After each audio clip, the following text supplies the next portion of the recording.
Family Christmas went cold when my uncle said my brother was worth investing in, not me. The sentence sat on the table like spilled gravy, glossy and impossible to ignore, and for a second nobody moved. Not even the kids, who'd been kicking each other under the table and whining about crackers. The fairy lights on Mum's sideboard kept blinking like nothing happened. Green, red, while my uncle's hand stayed resting on the envelope he'd just slid across to my brother. My brother, Alex, had both palms on it like it might bite.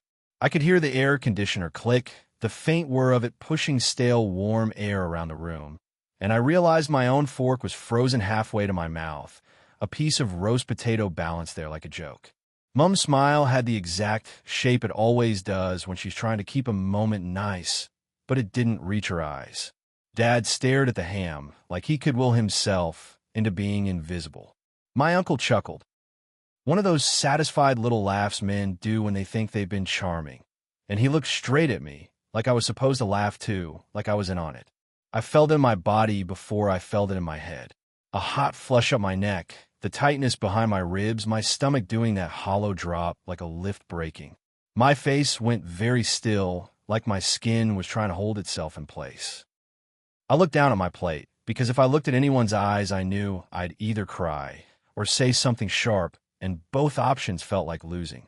The table smelled like rosemary and burnt sugar from the caramelized carrots, and there was cinnamon in the air from the pudding Mum insisted on making even though nobody likes it.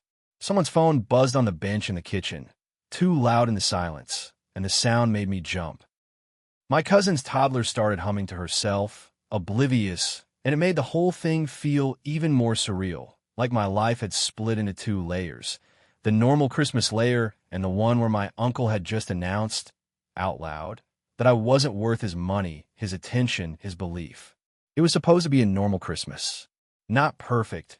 Our family doesn't do perfect, but normal in that specific way where we all pretend the past year hasn't happened, and we're all just fine. We'd done the usual routine. Mum stressing all morning, Dad making himself busy with the barbecue and snapping at anyone who came too close, Alex arriving with the good gifts and clean wrapping, me showing up with dessert and a bottle of wine and the soft red I always carry into this house like a second-hand bag. It was Christmas Day lunch, the main event, the one with the proper table setting and the family photo everyone takes where you can't tell who cried in the bathroom earlier because the lighting is flattering. Mom had said, just come. Be normal. Don't make it weird. Which, in our family, translates to swallow whatever hurts you and smile so nobody else has to feel uncomfortable. The envelope didn't come out of nowhere. My uncle has always been the one with money and opinions, and he loves combining the two. He's Mum's older brother, the kind of man who thinks his success makes him a life coach. He arrived late, like he always does, making a show of it. Loud entrance, big hugs, calling Mum kiddo, even though she's 56, telling Dad he looks too comfortable like that's an insult. He brought a stupidly expensive bottle of whiskey for Dad and a watch for Alex. And for me, he'd brought nothing yet. That's normal too. People who don't value you rarely forget to remind you. We got through lunch. We did the crackers, the terrible paper crowns, the obligatory one nice thing conversation. I even laughed at the right moments, which is its own kind of labor. Then came the gifts, because Mum insists we do it after lunch like she's curating a wholesome family experience. The kids tore into theirs. The adults did the slow, polite, unwrapping thing. The oh wow, you shouldn't have, the this is lovely, that I'll use this all the time, even when it's a candle you'll regift. And then, right when the room was soft with the relief of a routine being followed, my uncle clapped his hands and said, "All right, I've got something special." He didn't look at Mom. He didn't look at the birthday pile or the tree. He looked at Alex. My brother straightened in his chair like he'd been called to the front of a class. And my uncle pulled out this thick, cream-colored envelope from inside his jacket like it was a magic trick. He held it up, grinning, and said, "This is for the future." Mum made an "oh" noise, delighted and anxious at the same time. Dad raised his eyebrows. Alex's girlfriend, sweet, quiet Claire, smiled politely and glanced at me, like she could sense the imbalance but didn't know what to do with it. My uncle slid the envelope across the table. "I've been watching you," he told Alex. "The way you've been building that business. The focus. The discipline. It's impressive. Alex flushed, embarrassed in a proud way. Uncle Rob, you didn't have to. Yes, I did. My uncle interrupted, wagging a finger like he was giving a TED talk. Because some people are worth backing. And then he looked at me and said it. Your brother is worth investing in. You. He paused, eyes scanning my face like he was choosing the kindest wording. You need to find your feet first. It was so casual, so neat, like he just described the weather.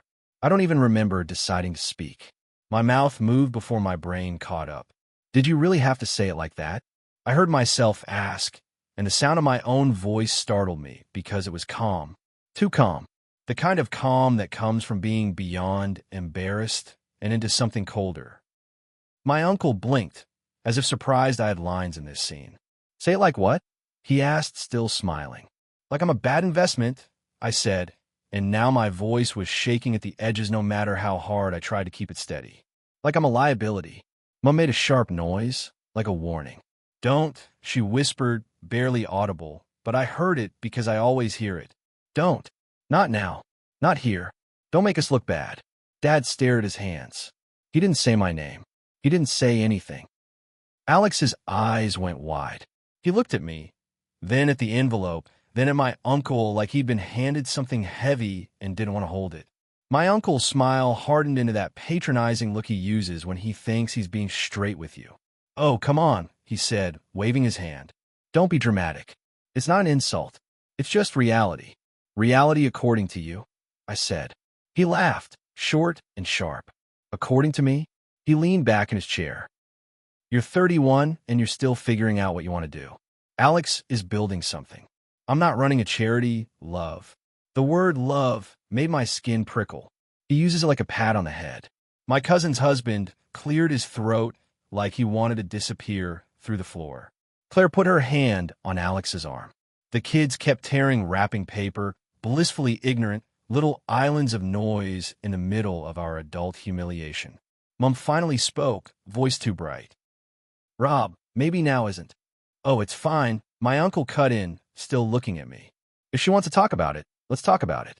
I'm just trying to help. Help. That word. Families wield it like a shield. If they call it help, you're not allowed to call it cruelty. I felt tears sting my eyes, hot and immediate, and that made me angry because I hate crying in front of them. Crying confirms their favorite theory. I'm too sensitive, too emotional, too much. Alex's chair scraped as he stood up suddenly. Uncle Rob, he said, voice strained, you don't have to do this.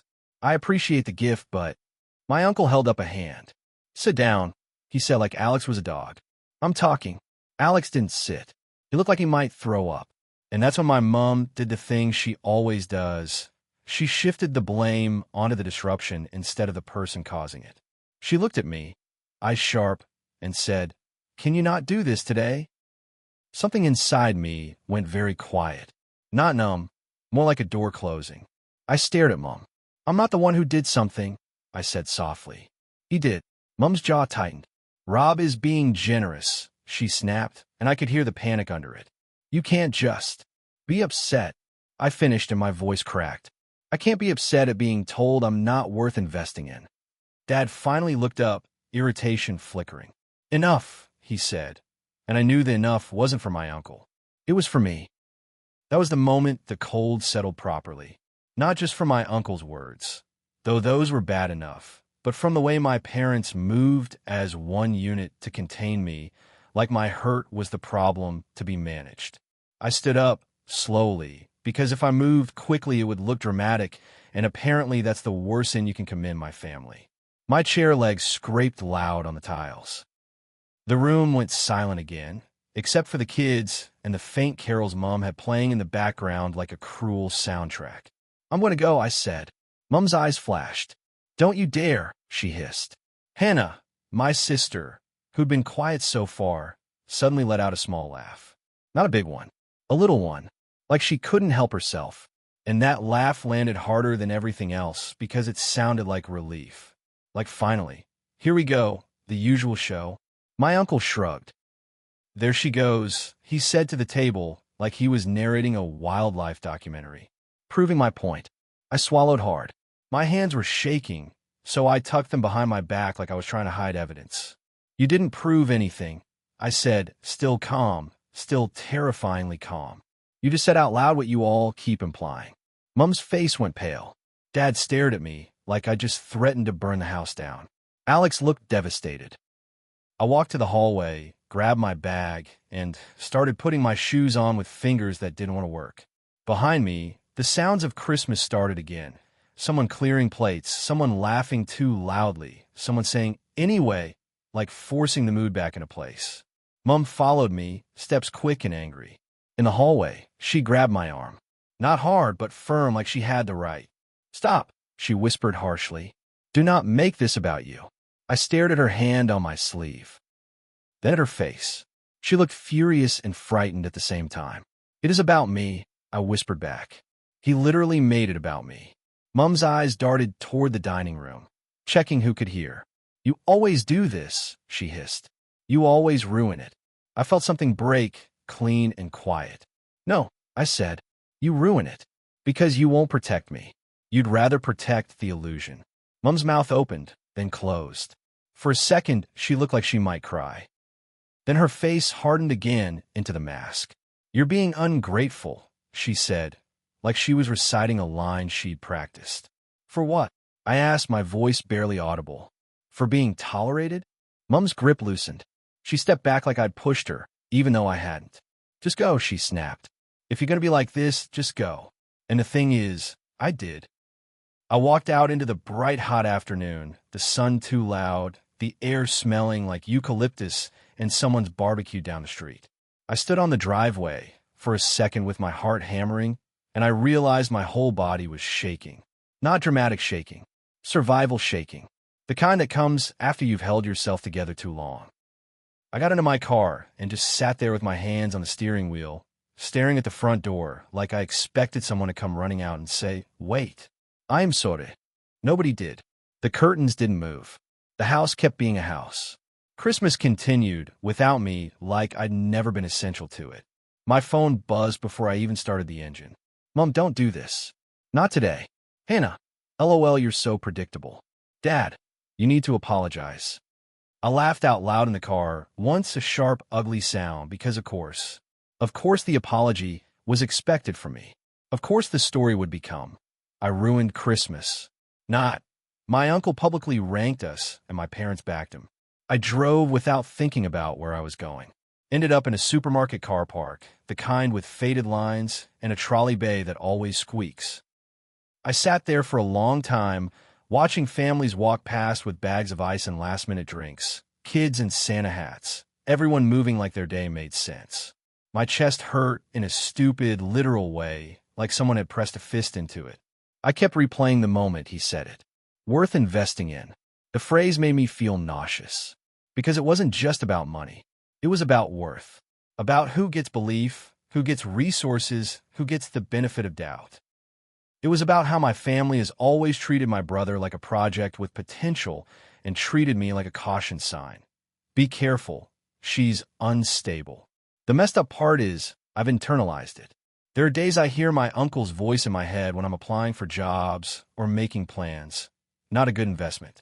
There are days I cancel on friends because I'm terrified of becoming too much for them the way I'm too much for my family. There are days I work myself into the ground trying to prove I'm worth something, and then I come home and collapse and feel like I failed anyway. I didn't always struggle. I mean, I did, but not in a way that was obvious to them. At school, I was the quiet kid who did well enough, but didn't sparkle. Alex was the one teachers loved. He had that steady confidence that makes adults project greatness onto you. When I got anxious, I hid it. When I got sad, I pretended I was tired. Mom used to say I was moody, and Dad used to say I overthink. When I moved out at 19, it was like everyone exhaled. When I moved back briefly at 27 after a breakup and a rough patch, it was like I'd committed a crime. Every small mistake became proof I was a problem. Alex, meanwhile, got praise for everything. If he failed at something, it was a lesson. If I failed, it was typical. That's why the envelope hurts so much. It wasn't the money. I don't want my uncle's money. I don't want strings. I don't want to be his little project so he can brag about it later. I wanted respect. I wanted basic decency. I wanted my parents to blink just once and say, that was unkind. I ended up at my friend Tasha's place because I didn't know where else to go. She opened the door and took one look at my face and said, "Oh no," like she'd seen a car crash in human form. She didn't ask me to calm down. She didn't tell me not to make it weird. She just pulled me inside and put a cold glass of water in my hand like she knew my body needed grounding before my brain could catch up. I sat on her couch and told her everything in a messy, disjointed way you do when you're trying to describe something that feels both petty and devastating. I kept saying, it was just a comment, and she kept shaking her head and saying, it wasn't just a comment. She didn't let me minimize it, which made me cry harder because I realized how often I minimize it just to survive. My phone buzzed again. Alex this time. I'm so sorry. I didn't know he was going to say that. Please don't hate me. I stared at it, tears dripping onto my jeans, and for a second I felt furious at him too. Because even though he didn't cause it, he benefits from it. He lives in a world where people assume the best of him. And I love him. That's what makes it complicated. I love my brother. I hate the way my family uses him as a standard I can never meet. I texted back, I don't hate you. I just can't be there right now. He replied almost immediately. I tried to stop it. Mom told me not to get involved. That made my stomach twist. Of course she did. Keep it neat. Keep it quiet. Keep it nice. Later that night, after the sun had started to go down and Tash had fed me leftovers I barely tasted, Alex called. His voice sounded raw. I'm at the park, he said. Can you come outside? I'm sorry, I didn't want to show up at your door and freak you out. I went outside because curiosity and hope are my two worst traits. He was sitting in his car across the street, like a teenager hiding from his parents. When I got in, he didn't look at me at first. He just held the envelope out, both hands like it was dirty. I don't want it, he said. I blinked. Alex, no, he insisted, voice tight. I mean it. I don't want it if it comes with that. I don't want it if it makes you feel like that. My throat tightened. You don't have to fix it, I said, even though part of me wanted him to fix it so badly. I should have said something sooner, he whispered, and his eyes finally met mine. They were shiny. I just froze, because it's always been like this, and I didn't know how to challenge it without it becoming a whole thing. I let out a shaky laugh, because of course, the family curse. Anything honest becomes a whole thing. He swallowed. Mom was mad at you, he said. She said you made it awkward, and you always, he stopped, jaw clenched. I told her to stop. I actually told her to stop. My heart did that stupid, hopeful flutter. And I asked, and she said, don't you start as well. Like we're children, he said bitterly. Dad told me to just take the money and not be stupid. Uncle Rob joked that you'd be back once you'd calm down. I stared at the dashboard for a second, that old familiar heaviness settling in. Sound about right, I said. Alex held the envelope tighter. I'm not giving it back today, he said. I'm going to give it back in front of everyone. I want him to hear it. A part of me wanted to beg him not to, because I know what happens when you break the script in my family. You get punished. You get labeled. You become a problem. But another part of me, the part that left the house without slamming the door because I've been trained to be good, felt this strange warmth in my chest. Not triumph. Something quieter. Like, maybe I'm not crazy for wanting someone to stand next to me. You don't have to do it for me, I said carefully. I'm doing it for me too, he said. And he looked angry now in a way I'd never seen on him. Because I'm sick of it. I'm sick of being the good one while you're the bad one. It's not fair. It's not true. I didn't know what to say to that. So I just sat there and breathed, trying not to cry again, trying to let it land. The next day, Boxing Day, Mom sent me a long message. Not an apology. A lecture. It was full of words like overreaction and misinterpretation and family dynamics like she'd been reading a self-help blog. She said my uncle means well. She said I embarrassed everyone. She said I need to learn resilience. She said Alex is stressed now because I made it a thing. I read it 3 times and felt something in me settle. Not peace, clarity. Mom wasn't going to blink. She wasn't going to protect me. She wanted me to fold back into place so the table could look symmetrical again. I didn't respond. I left her on read, which is petty and childish and also the only boundary I could manage in that moment without breaking down. 2 days later, Alex came over to my flat. He looked exhausted. He sat at my little kitchen table and took out the envelope. It was open now. Inside was a check, the amount written in a neat, bold hand that made my stomach flip. It was a lot of money, the kind of money that changes things, the kind of money families used to keep people loyal. I gave it back, he said quietly. My mouth fell open. You did. He nodded, eyes tired. At lunch, in front of Mom and Dad and Hannah and Uncle Rob. He swallowed. Uncle Rob tried to laugh it off, said I was being manipulated. Dad told me I was ungrateful. Mom went white and kept saying, not now, not now. Hannah called you dramatic, even though you weren't there. I felt my eyes sting. What did you say? I whispered. Alex looked at me, and his voice shook slightly. I said, if this gift comes with you humiliating my sibling, I don't want it. He exhaled, and then I said, you don't get to invest in me while you devalue them. That's not how this works. My chest tightened. Not because it fixed anything, but because someone finally said the words out loud in the room where they mattered. What happened? I asked, even though I could already imagine it. Alex rubbed his face. Uncle Rob got angry, he admitted. Like, actually angry. He said I was being disrespectful and that you've always been jealous. Alex's mouth twisted. Mom tried to change the subject. Dad yelled. Hannah laughed. Of course she did. Alex looked down at his hands. I don't think it changed them, he said quietly. But it changed me. I can't pretend I didn't see it anymore. I reached across the table and touched his wrist. Thank you, I said, and my voice broke. You didn't have to. I know, he whispered. But I wanted to. After he left, I sat in my kitchen alone with the leftover Christmas smell still clinging to my clothes, and I felt this strange mix of grief and relief. Grief because it shouldn't take a check from my family to reveal their hierarchy so clearly. Relief because now I can't unsee it, and there's a weird freedom in that. I'm not writing this because I think I'm some brave hero who cut ties and healed overnight. I'm writing it because it keeps second-guessing myself. Because there's a part of my brain that still says, it's just words. It's just money. It's just your uncle being your uncle. And then I remember the way my mom looked right through me to protect the mood. The way my dad told me to stop. Not him. The way Hannah laughed like it was entertainment. The way the table kept eating. I haven't spoken to Mom properly since. She sent a few short texts, cold, clipped, like she's waiting for me to crawl back and apologize. Dad hasn't messaged at all. Hannah posted photos from Christmas on Instagram with the caption, grateful for family, and tagged everyone except me. I wish that hurt less than it does. It still hurts. It's just cleaner now. Like a cut you've finally stopped picking at. Alex and I have talked more in the last week than we have in years, and it's been both comforting and heartbreaking. Comforting because he's there. Heartbreaking because it took this to make him see what I've been living in.